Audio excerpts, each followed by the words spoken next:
জিওটিউবে আজকের টপিক হলো হাইডার graph.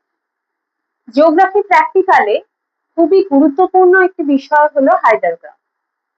হাইডার graph এই গ্রাফটির ধারণা দেন ব্রিটিশ আবহবিদ গ্রিফিথ টেলর। মূলত এই গ্রাফের মাধ্যমে একটি নির্দিষ্ট স্থান বা কেন্দ্রের একেবারে 12টি মাসের তাপমাত্রা, প্রত্যেক মাসের গড় তাপমাত্রা আর প্রত্যেক মাসের মোট বৃষ্টিপাতকে হাইডার গ্রাফের মাধ্যমে দেখানো হয়ে থাকে। চলো জেনে নেওয়া যাক হাইডার গ্রাফের বৈশিষ্ট্যগুলো।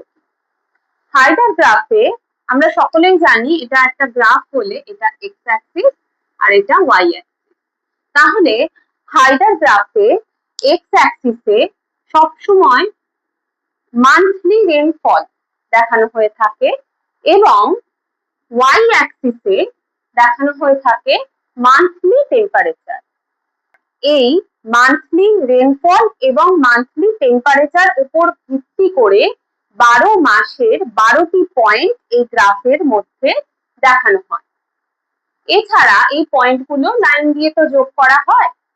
লাইন দিয়ে যোগ করার মাধ্যমে যে বহুভুজের সৃষ্টি হয় সেই বহুভুজটা কিন্তু ক্লোজড হয়। মানে এই যে ধরো এটা জানুয়ারি, এটা ফেব্রুয়ারি, মার্চ, এপ্রিল, মে, জুন, জুলাই, আগস্ট, সেপ্টেম্বর, অক্টোবর, নভেম্বর, ডিসেম্বর। ধরো এখানে ডিসেম্বর শেষ, তো আমরা স্কেল দিয়ে জয়েন করব প্রত্যেকটা পয়েন্ট জয়েন করার পর, যোগ করার পর জানুয়ারি আর ডিসেম্বর যখন আসবে তো তখন আমি এই জানুয়ারি আর ডিসেম্বরের পয়েন্টটাও জুড়ে দেবো।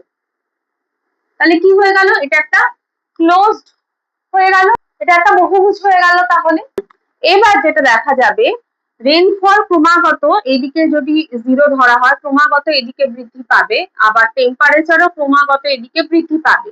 এই বৃদ্ধি পাওয়ার ফলে দেখা যাবে এই রিজিয়নটা হয়ে যাবে too dry and too cold region. কেন না এই দিকটা রেইনফলও কম হবে, টেম্পারেচারও কম হবে। টেম্পারেচার কম হলে কোল্ড এবং রেইনফলও যখন কম হবে তখন সেটা ড্রাই রিজিয়ন। এরপরে এই দিকের রিজিয়নটা দেখো, এই দিকের রিজিয়নটা হয়ে যাবে too wet and too cold. এটাতে টিটা বলো টু মানে খুব আমরা বোঝাচ্ছি। তো টু ওয়েট কেন হবে? কারণ এদিকে আমরা বললাম কি রেইনফল বৃদ্ধি পাচ্ছে, তাহলে এখানে যদি 0 রেইনফল ধরা হয় তাহলে এখানে ম্যাক্সিমাম রেইনফলটা, তাহলে এই রিজিয়নটা ম্যাক্সিমাম রেইনফল হচ্ছে বলে টু ওয়েট, এবং এখানে টেম্পারেচার দেখো 0-র কাছাকাছি, মানে একদম কম টেম্পারেচার হবে এখানে এই রিজিয়নটা, তাই টু কোল্ড। আচ্ছা, এখানে থার্ড রিজিয়নটা দেখো, থার্ড রিজিয়ন হচ্ছে too hot and too wet. Too hot বলতে কি টেম্পারেচার এখানে যথেষ্ট হাই আর রেইনফলও এদিকে বৃদ্ধি পাচ্ছে, মানে এখানটা ওয়েট মানে সিক্ত। তাহলে এখানটা উষ্ণ আর সিক্ত রিজিয়ন পড়ছে, উষ্ণ আর আর্দ্র রিজিয়ন, আর্দ্র অঞ্চল। আর এই অঞ্চলটা এখানে টেম্পারেচারও বেশি আর রেইনফলও খুব কম হচ্ছে, সেই জন্য এই রিজিয়নটা too hot and too dry, অর্থাৎ উষ্ণ ও শুষ্ক অঞ্চলের মধ্যে পড়ছে। গ্রিফিথ টেলর এখানে 4টে অঞ্চল বা 4টে কেন্দ্রের কথা বলেছেন যেখানে জলবায়ু কিরকম হতে পারে তিনি বলে দিয়েছেন। এরপর কোনো অঞ্চল বা কোনো কেন্দ্রের যখন আমরা ডেটা পাবো, সেই ডেটাটা এদিকে রেইনফল এবং এখানে টেম্পারেচারের উপর ভিত্তি করে আমরা যখন প্লট করব, আমরা দেখে নিতে পারবো সেই পার্টিকুলার কেন্দ্র বা অঞ্চলটা কোন রিজিয়নের কাছাকাছি পড়ছে।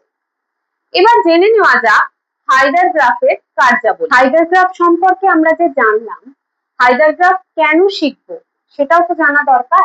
হাইডার গ্রাফ শিখলে আমরা কি কি জানতে পারবো? প্রথম আমরা যেটা জানতে পারবো কোনো অঞ্চলের জলবায়ু কেমন, সেখানকার জলবায়ুটা জানার জন্য সেখানকার প্রত্যেক মাসের তাপমাত্রা, প্রত্যেক মাসের বৃষ্টিপাত আর আলাদা আলাদা করে আমাদের দেখতে হবে না। একটা হাইডার গ্রাফের প্লটিং ডায়াগ্রামটা দেখে নিলেই আমরা সেই অঞ্চলের জলবায়ু কেমন বুঝে যেতে পারবো। 1 নম্বর। 2 নম্বর হচ্ছে খুব সহজেই দুটো অঞ্চলের জলবায়ুর মধ্যে আমরা তুলনা করতে পারবো। ধরে নাও এখানে থর মরুভূমির জলবায়ু দেখানো হচ্ছে আর জম্মু কাশ্মীরের জলবায়ু দেখাচ্ছে, তাহলে একটা ঠান্ডা অঞ্চলের জলবায়ু আর একটা উষ্ণ অঞ্চলের, একটা শীতল আর একটা উষ্ণ। তো সেখানে আমরা সহজেই দেখে বুঝে যাব এই একটা গ্রাফের মধ্যে যদি আমরা দুটো অঞ্চলকে প্লট করি যে দুটো জলবায়ু কেমন, অর্থাৎ দুটো অঞ্চলের জলবায়ুর মধ্যে খুব সহজে তুলনা করতে পারবো। তৃতীয়ত যা বুঝতে পারবো, কোনো অঞ্চলের জলবায়ু দেখে সেখানকার কৃষিকাজ কেমন হতে পারে বা কৃষিজ ফসল কি কি হতে পারে, কোন সময় কি উৎপন্ন করা যেতে পারে, সেটাও বোঝা যাবে। চতুর্থত, কোনো অঞ্চলের জলবায়ুর ওপর সেখানকার মানুষের বসবাস কেমন হবে, সেখানকার অর্থনৈতিক ক্রিয়াকলাপ কেমন হবে, সেটাও কিন্তু নির্ভর করে থাকে। তো হাইডার গ্রাফ দেখে সেখানকার জলবায়ু যদি আমরা বুঝতে পারি, সেখানকার মানুষের বসবাসের সময় বা সেখানকার মানুষের অর্থনৈতিক ক্রিয়াকলাপ, এটা সম্পর্কে আমরা অবগত হতে পারবো খুব সহজে। পঞ্চমত, কোনো একটি অঞ্চলের শুধু যে জলবায়ু জানতে পারবো তা নয়, সেখানকার জলবায়ু কষ্টদায়ক নাকি আরামদায়ক, সেটাও আমরা খুব সহজে বুঝে যেতে পারবো। চলো আর দেরি না করে আমরা হাইডার গ্রাফ কিভাবে আঁকতে হয় সেটা দেখে